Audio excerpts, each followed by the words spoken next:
വ്യായാമം ചെയ്യുന്നവർ ഇന്ന് നമ്മുടെ നാട്ടിൽ ധാരാളമുണ്ട്. പലതരത്തിലുള്ള വ്യായാമമുണ്ട്. ഏത് തരത്തിലുള്ള വ്യായാമമാണെങ്കിലും നമ്മൾ ചെയ്യുന്നതിന് മുമ്പ് നമ്മൾ ശരീരത്തെ അതിനുവേണ്ടി ഒന്ന് പ്രിപ്പയർ ചെയ്യണം. അതിനെ വാമപ്പ് എന്നാണ് പറയുന്നത്. ആ പേര് സൂചിപ്പിക്കുന്ന പോലെ നമ്മുടെ ശരീരത്തിൻ്റെ താപനില ഉയർത്തുകയാണ് ചെയ്യുന്നത്.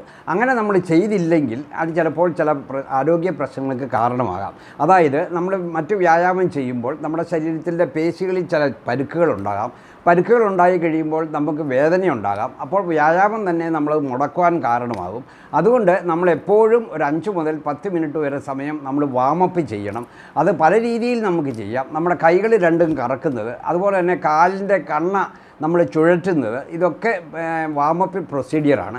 അതുപോലെ തന്നെ കൈകൾ നമ്മൾ സ്ട്രെച്ച് ചെയ്യുക, കൈകൾ നമ്മൾ മുകളിലേക്ക് പൊക്കുക, അല്ലെങ്കിൽ കൈകൾ മടക്കുകയോ നൂർക്കുകയോ ഒക്കെ ചെയ്യുക. തുടങ്ങിയ ഏത് രീതിയിൽ വേണേലും ഏത് സ്ട്രെച്ചിങ് വ്യായാമവും നമുക്ക് വാമപ്പായിട്ട് പരിഗണിക്കാം.